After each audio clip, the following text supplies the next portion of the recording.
The war can end tomorrow if Gaza, or rather if Hamas lays down its arms and releases all the remaining hostages. Gaza will be demilitarized. Israel will have overriding security responsibility. A security zone will be established on Gaza's border with Israel to prevent future terrorist incursions. A civilian administration will be established in Gaza that will seek to live in peace with Israel. Thank you, Prime Minister. Given what the IPC says is the unfolding spectre of famine in the Gaza Strip. 5 principles for concluding the war. 1, Hamas disarmed. 2nd, all hostages freed. 3rd, Gaza demilitarized. 4th, Israel has overriding security control. And 5, non-Israeli peaceful civilian administration. Battle. There's an 8th front, the propaganda war, the information war. Is Israel winning or losing this war? Given Hamas's refusal to lay down its arms, Israel has no choice but to finish the job and complete the defeat of Hamas. We're not going to leave the remainder of the Israel Security Cabinet instructed the IDF to dismantle the 2 remaining Hamas strongholds in Gaza City and the central camps. Contrary to false claims, this is the best way to end the war and the best way to end it speedily. Again, defended his decision not to send weapons to Israel, which can be used in Gaza. He said a friendship can and must withstand that. From designating rather safe corridors for aid distribution. You can go, you can drive trucks there, and you'll be safe.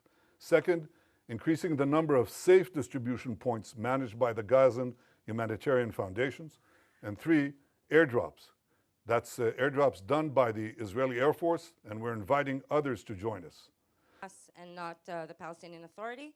Can you specifically identify who this civilian governance would be?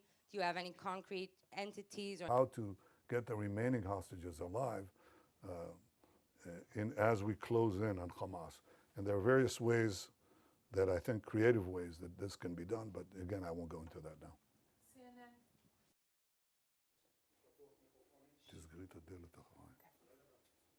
I don't want to prolong the war, I want to end the war. And I think the other suggestions would have prolonged it. We may have gotten a dripping, maybe a dripping of hostages, even though Hamas showed no willingness to do that. And then they just go on and on and on, and we'd have this endless. Unless you are willing to just say, Israel, capitulate, go out. And even then, I don't think we'll get all the hostages.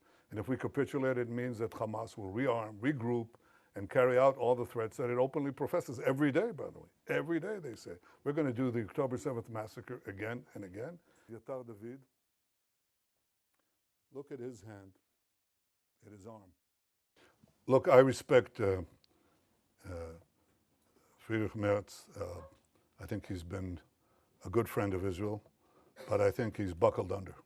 He's buckled under the pressure of false TV reports, the pressure, internal pressure from various groups.